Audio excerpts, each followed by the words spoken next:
세 가지 결핍이 돈, 시간, 사람이에요. 이 세 가지를 AI로 다 메꿀 수 있어요. 그래서 위험한 겁니다, 사실은. AI가 다 메꿀 수 있으니까 이 부작용이 생각보다 좀 커질 가능성이 있습니다. 내가 인간으로서 판단하는 영역까지 아예 AI 맡겨버리면 지배되는 거죠.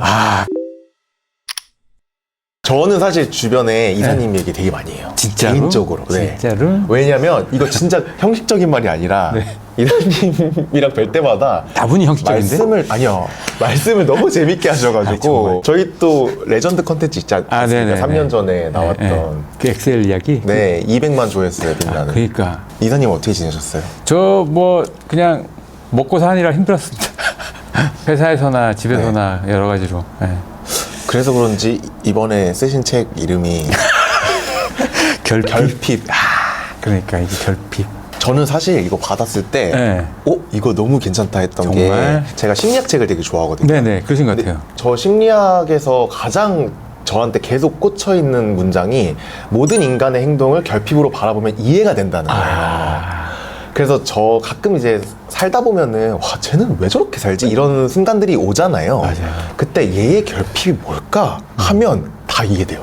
그 관점을 좀 확대해갖고 사회적으로도 그걸 봐야 그 다음에 어떻게 움직인지를 예측할 수 있다. 이게 이제 핵심 내용이고. 오 맞아요. 그래서 좋았어요. 그래서 첫 번째 키워드가 인간관계의 가상화, AI 의존성의 일반화 이거였어요.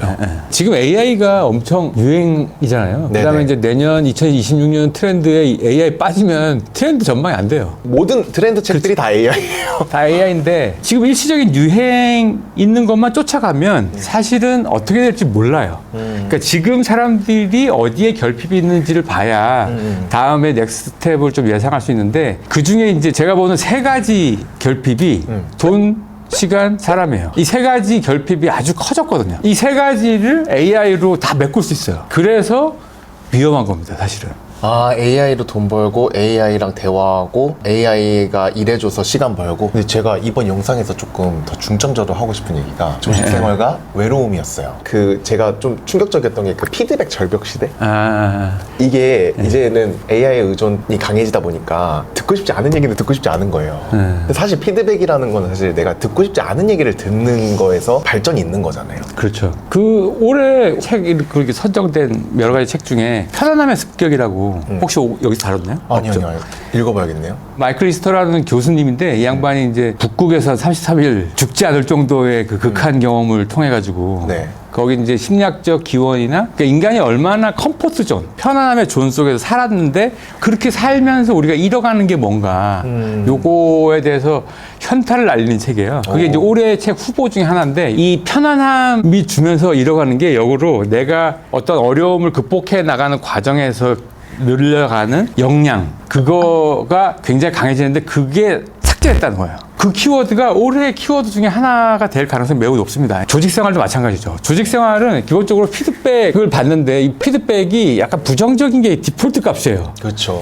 피드백이랑 이거 다시 해야 되겠는데? 야, 이거보다는 칼라가 이렇게 좀 해야 되겠는데? 조금 애매하지만 계속 그거 왔다 갔다 하면서 해야 되는데 예전에 나와서 얘기하실 때 뭐 미국의 조직생활 하실 때 그런 경험들이 나를 만들었다 이런 얘기 하셨잖아요. 이 경험이 삭제되고 있어요. 그게 이제 초등학교 어린 친구들뿐만 아니라 조금 더 나이 들어도 삭제된 경험으로 계속 진행되다 보니까 인간관계가 점점 불편해지죠. 그래서 저희가 했던 여론조사 같은 거 보면은 여기저기서 했던 조사들 찾아보면 직접 이 문제를 해결하려고 한다. 매우 낮습니다. 언팔하거나 친구 관계를 삭제해버리면 끝이에요. 원래 이미 SNS를 통해 가지고 내가 불편한 관계는 지속적으로 맺지 않아도 충분한데 AI가 완벽하게 대체해주죠. 외롭지 않게. 예전에는 조직 생활을 하다 보면 어쩔 수 없이 나랑 맞지 않는 의견, 다른 의견을 갖고 있는 사람과도 이제 충돌이라고 할까요? 그런 게 있으면서도 거기서 어떻게 내가 단합하고 이러면서 인간관계에서 어떻게 조율해 나가는 이런 스킬들을 배워왔는데 이제는 너랑 일 안 해도 돼. AI랑 일할래. AI한테 그냥 피드백 받을게. 이렇게 되고 있다는 거죠.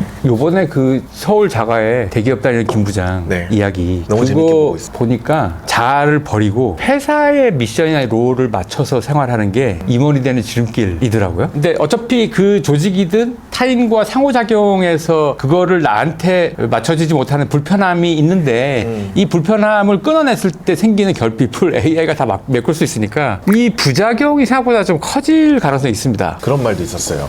책에서 초연결 시대의 역설이라고. 예. 스크린의 친밀감은 점점 더 강해지는데 오히려 사람과 사람과의 연결에서는 고립이 생기는 거예요. 그러다 보니까 결국 실제로 만나서의 소통은 이제 단절되고. 2000년대 초반에 인터넷이 이제 확 전 세계적으로 확산됐을 때 이 네. 낯선 현상이잖아요.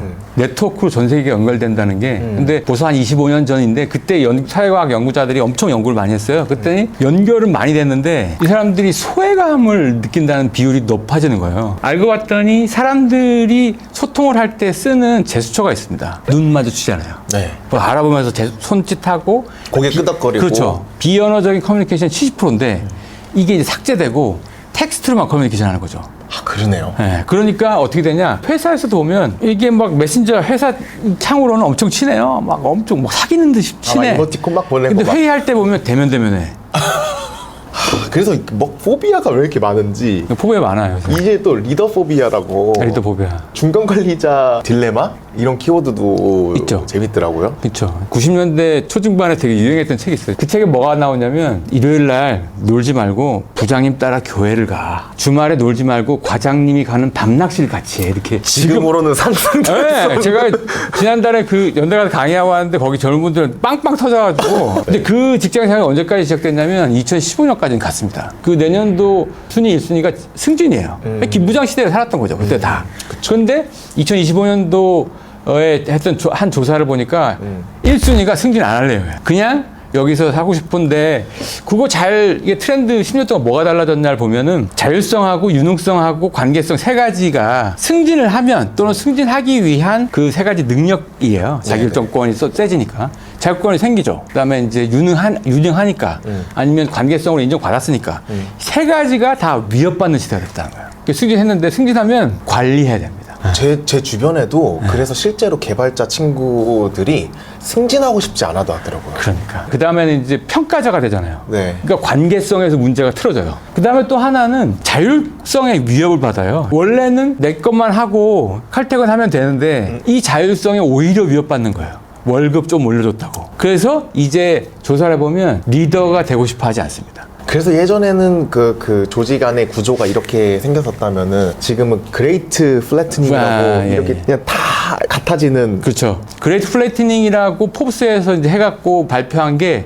메타, 마이크로소프트, HP 해가지고 큰 기업들이 몇천 명씩 잘랐잖아요. 네네. 수천 명씩 잘라가지고 중간 관리자가 없어도 되네. AI가 들어오니까 이제 피드백도 얘가 직접 하면 피드백을 뭐 선배한테 받을 필요도 없고. 그런데 11월 달에 포레스트 리서치라는 데서 조사를 한 게 있는데 55%가 다 후회한다는 거예요. 여기 되게 역설이 있습니다. 왜죠? 왜냐하면 이 실무자들이 아웃풋을 내도 결국은 선택을 해야 돼요. 선택을 해야 되는데 실무자들이 선택하나요? 회사의 방향에 맞게 그 의사결정을 하는 사람들이 선택하잖아요. 그쵸. 최종 C-레벨 사람들이 좀 더 중요한 전략적 선택을 할 시간이 없고 계속 이 선택만 하는 거예요. 주말 나와서 이 컨펌을 해주고 이거 원래 중간 관리자 해야 된 건데. 네네네. 그래서 이 일이 폭증해갖고 중요한 일을 결정 못하네 이게 있고. 그래서 뭐 여러 가지 연구들이 있는데 하버드 비즈니스 리뷰 같은 데서도 연구를 했는데 생산성은 분명히 올라가요. 또 하나가 아까 얘기했던 피드백 절벽. 오야 밤샜어? 우리 해장국을 한번 먹으러 갈까? 별게 아닌데 네. 이게 없으면 알고리즘이나 AI로 다 피드백 받잖아요. 맞아요. 잘 생각해 보시면 우리가 AI나 알고리즘을 위해서 일하는 게 아닙니다. 그게 반복화되면 야 내가 지금 계속 이렇게 해야 돼? 거기서 평가 점수 날라오고 우선순위 콜 날라오고 요거 돈 말고는 나를 묶어줄 수 있는 근거가 없어져요. 그 동기부여가 사라지죠. 맞아요. 네, 그런 이유 때문에 사실 중간 관리자가 해야 되는 게 여기서 이모션을 매니지먼트 해줘야 되는 거예요. 네. 이 역할이 빠져버리니까 조직이 지속 가능하지 않게 됐어요. 점점. 제 요즘 화두가 되고 있는 게 이제 조직에 AI가 들어왔을 때 이게 점점 AI를 우선시하게 되는 것 같아요. 효율성은 100% 올라가거든요. 100% 올라가는데 한국 사회의 조직 문화 요 프레임을 갖다가 요걸 조금 다르게 해석하셔야 됩니다. 무슨 얘기냐면 그러면 효율성 올리려고 이제 유료 계정을 사줘요. 네. 그 이제 개인별로 다 사주긴 좀 부담스러우니까 팀별로. 그럼 팀이 이제 찾아가지고 조직의 효율성 올려야 되잖아요. 네. 결과는 열에 3매 안 씁니다. 이게 결국은 AI라는 게 완벽하게 개인화되어 있는 도구라는 거예요. 생산성이 올라가는 게 평균이 돼서 조직에서 관리의 미션으로 떨어지면 이거 다른 문제가 됩니다. AI를 쓰면 예를 들면 일주일치 분량을 한 반나절이면 끝나요. 이렇게 되면 나는 반나절을 하고 4일을 조금 여유 있게 조직 생활하면서 월급 루팡해도 되는데 회사에서 이걸 안단 말이에요. 그러면 반나절 해야 될 물량을 일주일치를 더 왕창 줘요. 이게 기본 미셔야 되는 거는 사람들 다 부담스럽죠. 근데 회사라는 거는 9 to 6가 있으니까 그렇죠. 프리랜서가 아닌 이상 네. 내가 일을 효율적으로 빨리 끝난다고 내가 쉴 수 있고 노는 게 아니잖아요. 저는 그래서 예전부터 프리랜서의 시대가 온다 그런 얘기 되게 많았잖아요. 네네. 근데 그게 진짜 프리랜서로 지켜보면서 프리랜서 시대가 올까 이랬는데 그래도 꽤 걸릴 것 같다. 그런데 AI가 그걸 더 가속화시키는 느낌이 있는 게 일이 효율적으로 더 빨리 끝나. 근데 회사에 있으면 어쨌든 9 to 6는 있어야 되는 거니까 나는 그만큼 일을 더 많이 해야 되고 그래서 똑같은 만약에 월급을 받는다면 빨리 프리랜서 해야겠다. 프리랜서 하면 내가 이만큼 일하고 그게 낫겠네 하는 사람이 점점 더 많아질 거고. 근데 거기에 네. 지금 트렌드로는 약간 딜레마가 있습니다. 어떤 딜레마? 2022년, 2023년 초까지만 해도 대퇴사 시대여서 조용하게 퇴사하는 게 그 유행어였죠. 네. 했거든요. 조용한 지금요 대잔류 시대예요. 잔류? 조용. 남아있습니다. 회사에서 잔류하는 저희가 몇 가지 조사를 해보니까 파이어족, 경제적으로 은퇴하겠다는 비율이 확 떨어졌어요. 오. 그다음에 지금 직무에 몰입도 해야겠다는 엄청 올라갔어요. 네. 당장은 조직생활 열심히 하는 게 답이다. 10명 중에 8명입니다. 그거 제가 볼 때는 비투 해가지고 비투 다 금리 올라가가지고 지금 이거 따박따박 나가서 많아지는 사람 때문이 그런 거 아니에요? 네, 구독자 비난하는 그 아니, 저 그런 것들 구독자들한테 자제해 얘기하는 게 주시고요. 아니고 네, 저희 자제해 구독자들은 주시고요. 그런 거 안 합니다. 그러니까. 저희 구독자들은 뭐 성실하게. 비투 이런 거 안 하고 성실해서 네. 파이어족 이런 거 제가 너무 싫어해서 지금은 조직 생활에 좀 더 무게를 두고 버티려고 하는 시대의 분위기가 굉장히 강해요. 그래서 역설적인 건데 이렇게 되면 뭐가 유행할 것 같아요? 되게 특이한 현상이 하나 있어요. 블라인드 앱 아시죠? 네네, 알죠. 그 세계 가입자가 얼마나 된지 아십니까? 1,200만이 늘었어요. 올해만. 여러분 블라인드 앱 깔고 자사 앱 이용자 들어가 보면 회사 욕을 그렇게 친구들 물어보면 다 안 좋아. 와, 우리가 완전 헬 같은 회사에 다닌 거네? 그게 아니고요. 역으로 다시 보시면 회사 여러분 그만두려고 그러면 조용하게 그만둡니다. 그건 다시 말하면 뭐냐면 앤드류 님이 말씀하신 것처럼 나오려면 네. 개인이 충분한 무기를 가질 수 있는 시대가 됐어요. 네. 근데 나오기 전에 여러분 그걸 알아야 됩니다. 내가 뭘 하고 싶은지를 알고 있어야 돼요. 그게 없으면 그냥 회사에 있어야 돼요. 맞아요. 그리고 최소한 내가 할 줄 아는 게 확실히 있어야 되고 내가 만든 성과가 내가 만든 거라는 걸 증명할 수 있어야 돼요. 그러니까요. 팀에 묻어서 이렇게 버스 타가지고 만든 성과가 아니라 그러니까요. 그 팀에서 내가 얼마나 개입했고 네. 얼마나 많은 일을 내가 담당해왔고 그게 없으면은 나와서도 사실 요즘 또 각자 도생의 시대라고 시대죠. 하잖아요. 그러니까, 그렇죠. 그러면 이사님이 바라보는 관점에서 네. 우리는 어떻게 일해야 될까요? AI랑 같이 일하셔야죠. 여러분들이 어떤 목적을 써야 되느냐 그게 중요합니다. 기술이라는 게 가치가 있고 그 다음에 기술이 유도돼야 된다고 봐요. AI가 우선순위 매겨준대로 제안하고 이렇게 되면은 끊임없이 AI에 속박될 수밖에 없어요. 바로 그거를 이제 유발 하라리가 쓴 넥서스에서 딱 경고하거든요. 네네. 네, 그걸 제일 두렵게 보는 거고 이거가 습관돼가지고 내가 인간으로서 판단하는 영역까지 아예 AI 맡겨버리면 지배되는 거죠. 그게 제일 위험하다고 보는 거죠. 내가 선택하는 것 사이에 네. 메타인지가 꼭 필요한 시대가 됐다. 이 얘기를 꼭 드리고 싶습니다. 더욱더 이 자기 이해가 더 중요시 되겠네요. 그렇죠. 네. 자기 감정도 이해하고 네. 이제 일에- 버스도 못 탑니다, 이제 진짜. 맞아요. 이제 잔류의 시대도 이제 얼마 안 남은 것 같아요. 버스도 못 타. 이게 다 보이거든요. 그래 맞아요. 네, 숨어 있을 데가 없는 거죠, 점점. 더 또 궁금하신 내용이 있으시면 이 책 한번 읽어보시길 추천드립니다. 전 너무 재밌게 읽었어요. 고맙습니다. 나와주셔서 감사합니다. 네, 고맙습니다. 오늘 여기까지.